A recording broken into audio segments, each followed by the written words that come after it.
तो ऐसा क्या है कि जो अमेरिका को राजा बनाता है और पूरी दुनिया को मजबूर। तो चलिए समझते हैं अमेरिका की सुपरमेसी और बॉन्ड डॉलर का खेल।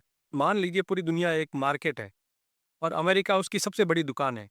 डॉलर उस मार्केट की एकमात्र ऐसी मुद्रा है जिसको हर कोई एक्सेप्ट करता है। अगर किसी देश को तेल खरीदना है, किसी देश को अनाज खरीदना है, तो उसको डॉलर चाहिए ही चाहिए। इस वजह से डॉलर की मांग हमेशा बनी रहती है। डॉलर समझने के बाद हम ये समझेंगे कि बॉन्ड क्या है। ये एक प्रकार की एफडी, जैसे फिक्स डिपॉजिट जैसे होते हैं। जब पूरी दुनिया के सेंट्रल बैंकों के पास, जैसे भारत में आरबीआई, इन बैंकों के पास अतिरिक्त डॉलर होगा, तो वो उनको खाली नहीं रखेंगे। वे इस पैसे को अमेरिका को उधार दे देते हैं और अमेरिका उसके बदले एक बॉन्ड जारी करता है, यानी एक प्रमाण पत्र, जिसके बदले उसको ब्याज दिया जाएगा। और इससे अमेरिका की सुपरमेसी बनी रहती है।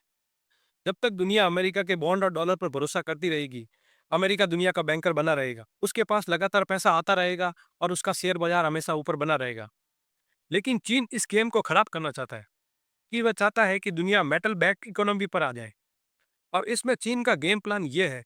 चीन चाहता है कि दुनिया अमेरिका की दुकान पर जाना बंद करे और सोने और चांदी जैसी धातुओं को अपना पैसा माने। यानी अगर किसी देश को किसी दूसरे देश के साथ व्यापार करना है, तो वो डॉलर की बजाय सोने और चांदी में अपना सौदा करे। जब पूरी दुनिया सोने और चांदी में व्यापार करेंगे, तो इससे चीन का क्या फायदा है? तो चीन का फायदा यह है कि चीन दुनिया में सोने चांदी का मुकेश अंबानी है। दुनिया का 70% सोना चांदी तांबा वही प्रोसेस होता है।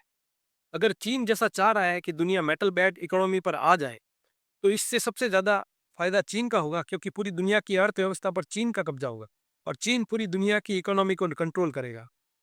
इससे सीधा नुकसान अमेरिका को होगा।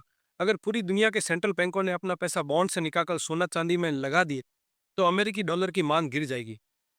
डॉलर की पावर खत्म हो जाएगी और अमेरिका की दादागिरी कम हो जाएगी। तो जिस मार्केट में हम शुरू में गए थे, वहाँ अगर ₹1000 लेकर अगर आप जाओगे, तो अमेरिका ये चाहता है कि आप उस ₹1000 से अमेरिकी बॉन्ड खरीदो। चीन ये चाहता है कि आप उस ₹1000 से सोना-चांदी खरीदो, जो चीन की फैक्ट्रियों में बन रहा है। अगर आपने उस ₹1000 से सोना-चांदी खरीद लिया, तो अमेरिका की एफडी बॉन्ड वाली स्कीम खराब हो जाएगी और यही तो अमेरिका नहीं चाहता है।